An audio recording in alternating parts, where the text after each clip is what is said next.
Podcast.Ph can be downloaded for free on iTunes by typing Podcast.Ph programs. You can also listen on Podomatic, Spreaker, Stitcher, Clamor, YouTube, and our official URL, Podcast.Ph. Like and follow us on Facebook, Twitter, Instagram, and Google+. Podcast.Ph, the most active and fastest growing podcast network in the Philippines. Can you adjust the frequency and volume a bit?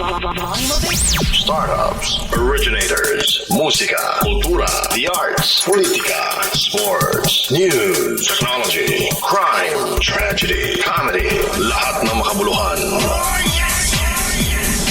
We are your independent podcast content creator, straight from the Philippine Islands. Mabuhay. You're listening to Podcast.Ph.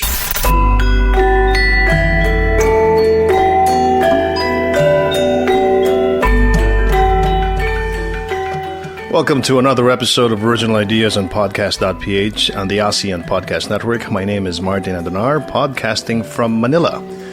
Today we talk to one of the most forward thinkers in the world of journalism in Southeast Asia. He has been working in the newsroom for over 20 years for CNBC, Bloomberg Asia, at his last position before getting bit by the entrepreneurial bug, who was the managing editor for Yahoo India and Southeast Asia.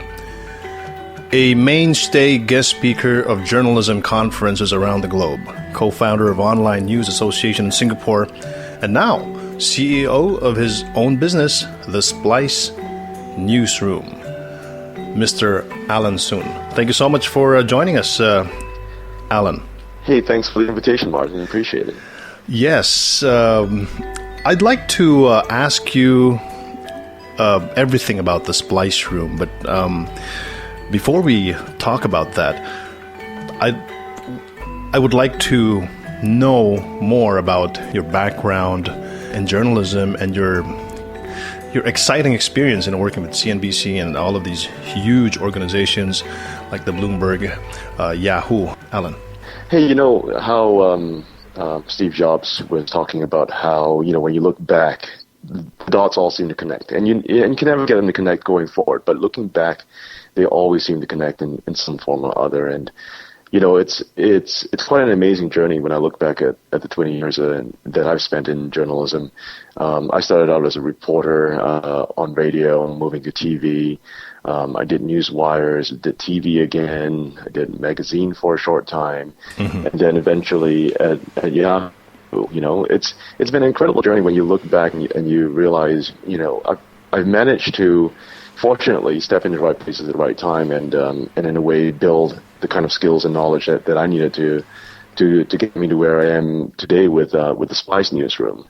So when I put together the plan for Splice, it was really, you know, just feeling a sense of gratitude to the industry that I'm beholden to and my colleagues and peers in this industry, as well as the audience whom we serve. Just kind of realizing that I've done almost every single part of the news production cycle, if you will, from reporting to editing to producing to running a newsroom and all that, and all of those have kind of come together, you know, and this is where all the dots connect to where I am today, which is building a consultancy that helps newsrooms transform and adapt to the fast-changing digital landscape. It's been quite an amazing journey, you know, looking back and just kind of the industry has shifted so quickly, and along the way, journalists have either, you know, not moved fast enough or stepped forward, didn't quite know what the next step was. Okay. And I just kind of feel that this is time to give back to the industry. Yes. I'm trying to imagine. I started as a reporter as well, working in an old newsroom. When I was starting as a reporter, I didn't quite know what I wanted. Never imagined that I'd get into management myself. I want to ask you the same question. When you started as a reporter, did you ever know that you wanted to get into the managing side of running the newsroom, or did this come out late in your career? Well, that's absolutely true too. And you know what's funny was that we always had a saying in one of the newsrooms that I worked in that, no one gets into journalism to be an editor. Everybody wants to be out there. That's in the right. field, Yeah. breaking news, changing the world, influencing society and all that. No one thinks, I'm going to get into journalism just because I want to get behind a desk and do budgets and spreadsheets and assignments. And, how quickly we all change. And the funny story to all this was that when I was starting out in TV, a long time ago, I guess, one of my editors kind of pulled me aside and she said to me, she was my boss at the time, and she said, look, Alan, I want to tell you this as gently as I can. You're probably going to be a much better manager than you are a reporter. I was slightly offended by that, and the very fact that I still remember it kind of hints at the grudge that I've extended to her on this one. But you know what? She wasn't wrong. Except at that time, it's just kind of hard to see where my career was going, and of course that would be an insult to almost any young reporter at that time. But the fact is, I've always cared about how the process was done. I cared about how the sausage was made, right? And I always believe that if you get it right and you get the right people in place and you get the right tools and you get the right workflow, some amazing things can happen.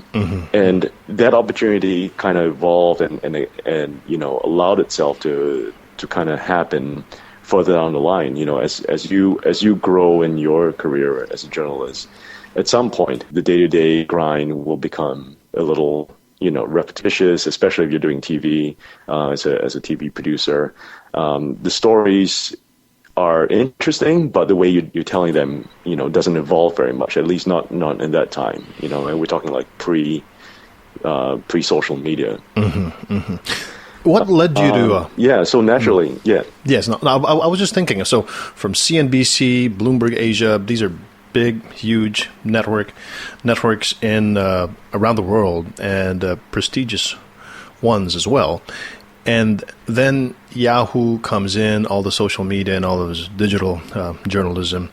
But what made you decide to hop on to this unfamiliar terrain or train of social media? Well, there was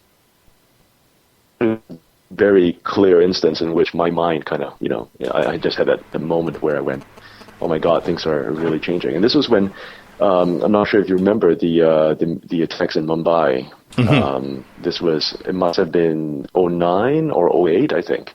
And I remember just sitting there. The show was going on live. I was lining the show as a senior producer at that time, and just kind of watching what was going on. So on my one screen on the right side, I had all my Twitter feeds, social media feeds, all of that I set up for myself. Yes. Right. And on my left side was the Newswire service that we bought, as every newsroom has, right? So yes, you're seeing so I was looking at the left side and going, wow, all these interesting things are happening. This story is fast moving. But then I looked on the right side and realized, my God, there was a whole different story that was being told. The fact was, at that time, on that very day, as the attacks were happening, the police had cordoned off the entire area around the hotels in Mumbai, right, which were under attack. So the stories that were emerging from the news wires were very limited. It was all from the angle of what the police had told them. Yes. Right, and what could be observed from where the journalists were standing. On the right side, social media being social media, you have people on their BlackBerries at that time tweeting exactly what it felt like to be in that hotel, feeling like they were under siege, hearing gunshots, smelling gunpowder in the air, hearing explosions, and all of that, right? And all of that just galvanized me. I thought, oh wow, this is a whole world of storytelling that we've never really thought about. And of course, this was early days, right? Where we as journalists were still very, let's say, not very trusting of what was going on in social media and not accepting it as a source, right? Yes. Obviously, a lot has changed since then. But that was the first time where I realized, oh my God, something's really changing in the industry in which we're discovering stories and how we're telling stories, right? To miss out on a chance to tell a story from a personal point of view, I think was really a very blind approach to covering news. So I think, if we were to look back from where we're standing today, look back the last 5 years or 10 years and kind of, look at the way we covered stories, it was all very different in that sense, right? You never had that personal voice as you do now, thanks to social media. So, and all of this has only happened within the last couple of years. This is massive for the industry. Yes. You jumped into online, and tell us about your experience in Yahoo. Yeah, so this was a time when Yahoo was building out its presence across the region, and so when they were looking to hire someone for that role, they were looking for someone who had multiple experiences in different media, different newsrooms, someone they could bring in to set the new workflow in place, and also to build teams across Southeast Asia. And so that was an opportune time for me. I remember my first hire was actually in Manila as we built out the newsroom there. Nice. So I have fond memories of that time. It was fantastic. It wasn't the crazy gloom and doom of management that I thought it would be, but the fact was that it gave me a pretty good hand at trying to figure out where the future was going, and how to build a team that was nimble to enough to move forward. Yeah. We were hiring a lot of people from traditional media at the time, as you would, and retooling them into this new digital space that we're in right now. Yeah. It was an interesting time. It was a transition for me as well as a number of our staff, from traditional to online.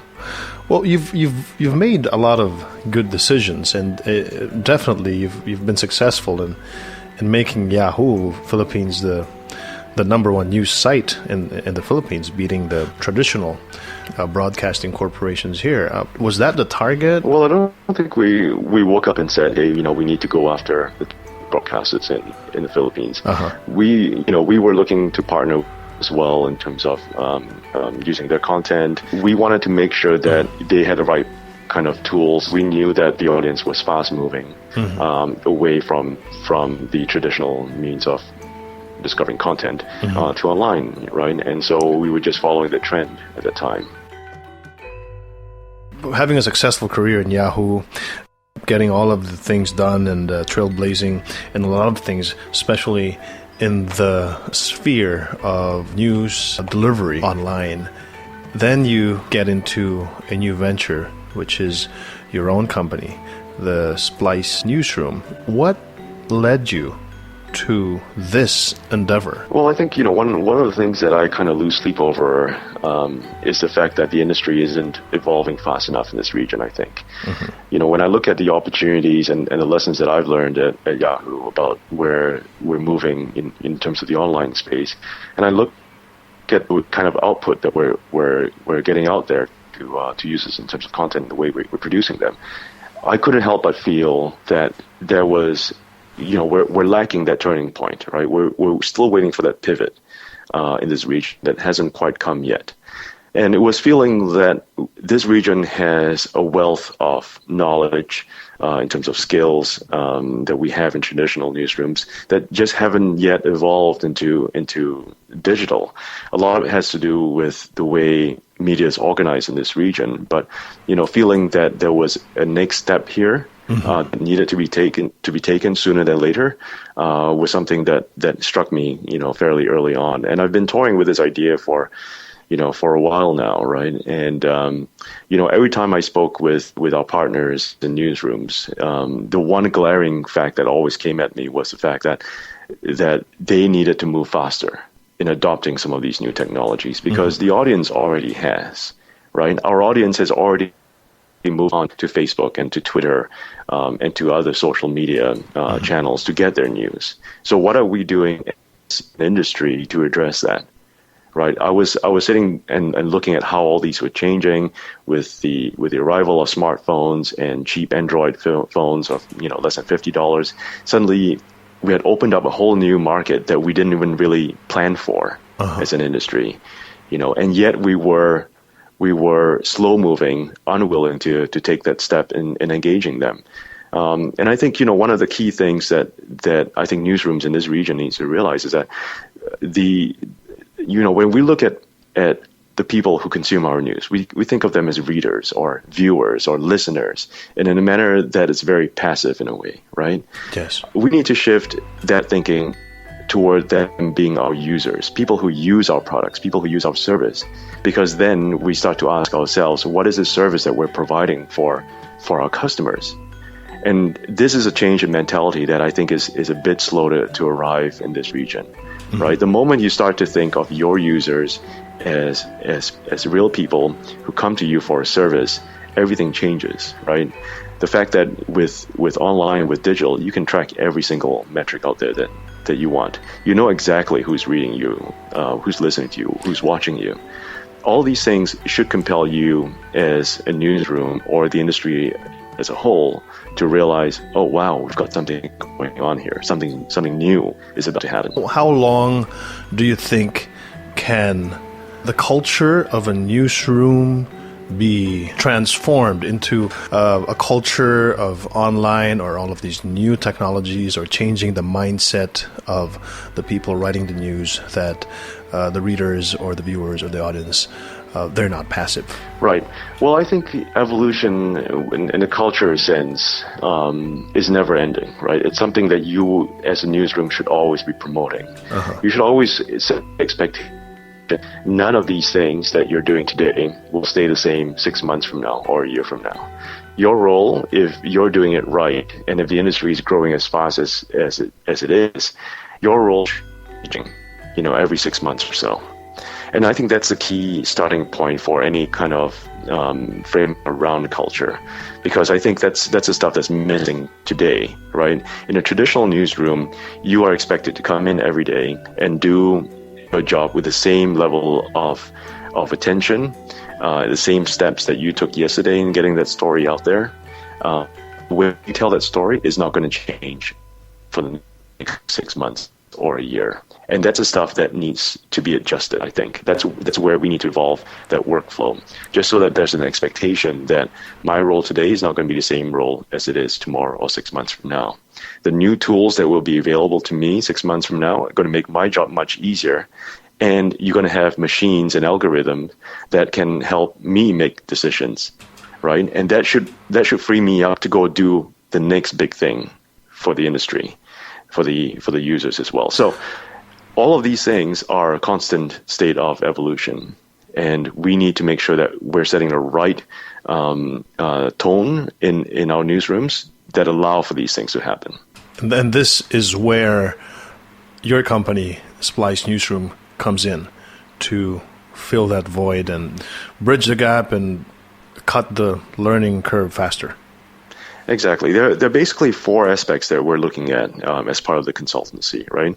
We're looking at people, we're looking at the culture that goes with it, we're looking at the tools, and then we're looking at the workflow, right? So if you were to break these four up, you basically come down to two very key components here: hard skills and soft skills, right? The soft skills are the culture change that I was talking about earlier. How do you evolve a newsroom, and how do you build that expectation of evolution, innovation, and change, right? And then the hard skills are about knowing what tools to use, how do you get your show out, how do you get your story out, what is the best tool out there to publish, to discover what's going on, to amplify what's being put out there. My last question, Alan, is about the ASEAN Economic Integration. I'd like you to comment about the role of the media, or how the media in Southeast Asia should evolve to be able to be of good service to the ASEAN integration. Well, the one thing I would love to see is a common accepted standard of journalism across ASEAN, right? Is there a single body that can espouse all of these values that we have as journalists? And what do we expect of ourselves in this region? Is there a code of conduct that we all adhere to? I think something like that is missing, right? This region needs to have a voice when it comes to media. I find it baffling that there isn't one organization in Southeast Asia that represents ASEAN's interests as far as media goes. right? If you were to say, hey, I want to pick up a newspaper that tells me about everything that's going on in ASEAN, there really isn't one, right? Mm-hmm. Or is there a newscast that I can watch regarding ASEAN? There really isn't one either, right? And that's the opportunity that I think is missing right now in this region. Something as basic as having a voice, having a policy around how we look at media, how we use media, standards for journalists operating in ASEAN, for example, mm-hmm. or even, later on, an accreditation for ASEAN journalists. Mm-hmm. These are things that I think are essential and the foundation building blocks for integration as far as the media goes in this region. Alan Soon is the CEO of the Splice Newsroom.com, and you can reach him at alansoon@thesplicenewsroom.com. Thank you so much for your time, Alan. Thank you so much, Martin. I enjoyed it. This Podcast.Ph presentation is supported by Martin Andanar's Homecast Studio and Audio.Ph.